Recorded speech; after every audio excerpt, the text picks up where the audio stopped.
ലൈഫില് ഒരുപാട് ആഗ്രഹിച്ചിട്ട് എന്നെ നടക്കാതെ പോയിട്ടുള്ള ലൈഫിൽ വൺസ് എങ്കിലും അത് എക്സ്പീരിയൻസ് ചെയ്യണമെന്ന് തോന്നിയിട്ടുള്ള ആ ഒരു മൊമെന്റിലാണ് ഞാനിപ്പോ നിൽക്കുന്നത്. മോർണിംഗ് 4 o'clock ബ്രേക്ക്ഫാസ്റ്റ് ഒക്കെ ഉണ്ടാക്കി തന്ന് എന്നെ പറഞ്ഞയക്കുന്നതാണ് നിങ്ങൾ ഈ കാണുന്നത്. മിറർ സെൽഫി അത് മുഖ്യം. കറൻസി എക്സ്ചേഞ്ചും കഴിഞ്ഞ് നേരെ ഫ്ലൈറ്റ് കയറി. And I'm finally doing this. ശംഖം വിസ് എടുത്തിട്ടുള്ള എന്റെ ഫസ്റ്റ് സോളോ ട്രിപ്പ് കൂടിയാണിത്.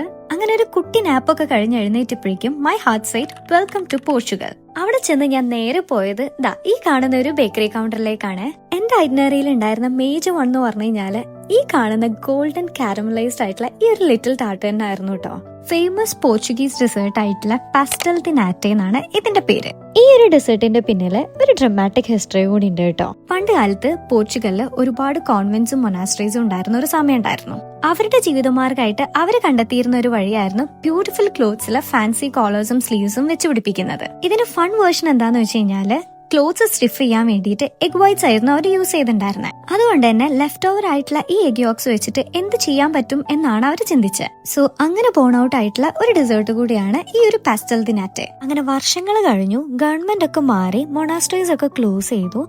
പക്ഷെ one clever bakery in Lisbon, അതാണ് നമ്മുടെ ഫാബ്രിക്ക ദി പാസ്റ്റീസ് ദി ബെല്ലം എന്ന് പറഞ്ഞിട്ടുള്ള ഈ കാണുന്ന ബേക്കറി. അവരാണ് പിന്നെ ഈ ഒരു സീക്രട്ട് റെസിപ്പി കൊണ്ടുവന്നിട്ടുള്ളത്. പോർച്ചുഗലിന്റെ ഏത് ഭാഗത്ത് ചെന്ന് കഴിഞ്ഞാലും നിങ്ങൾക്ക് ഈ ഒരു ഡെസേർട്ട് കാണാൻ പറ്റും.